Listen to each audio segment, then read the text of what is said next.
खास गणेशोत्सवासाठी रोरो सेवेच्या यशस्वीतेबाबत चाकरमानी साशंक. रोगापेक्षा इलाज भयंकर होण्याची भीती. मुंबईमध्ये आजही रॅपिडो बाईक टॅक्सी सेवा सुरू. महाराष्ट्र कामगार सभेच्या कार्यकर्त्यांनी पकडली बाईक टॅक्सी. रॅपिडो बाईक टॅक्सीवर प्रताप सरनाईकांची कारवाई. कणकवली उड्डाणपुलावरील एक लेन बंद. 5 ते 6 वर्षांपासून ठेकेदाराकडून दिरंगाई. ठेकेदाराकडून लेन सुरू करण्याबाबत दिरंगाई. म्हाडाचे गोरेगावातील दुकान तब्बल 12 कोटी 63 लाखांना. मुलुंड, कुर्ला, पवईतील 149 दुकानं खरेदी करण्याची मुंबईकरांना संधी.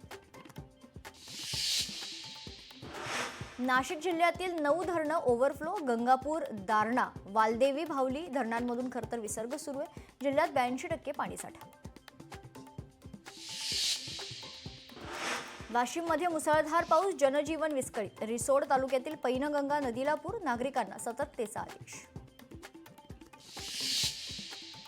अमरावतीत 5 वर्षातील सर्वात उष्ण ऑगस्ट. तापमान 36 अंशांपर्यंत. यावर्षीच्या ऑगस्टनं सर्वात उष्ण आठवडा म्हणून नोंदवलाय नवा विक्रम. गेल्या 9 दिवसांपासून पाऊस बेपत्ता.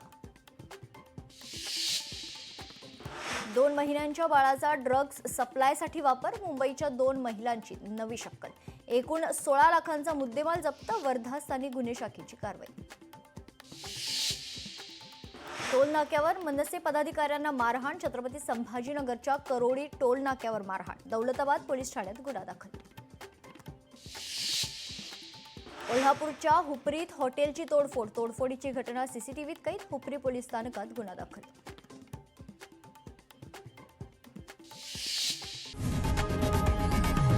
लोकशाही मराठी ऐका, पहा, जागरूक रहा.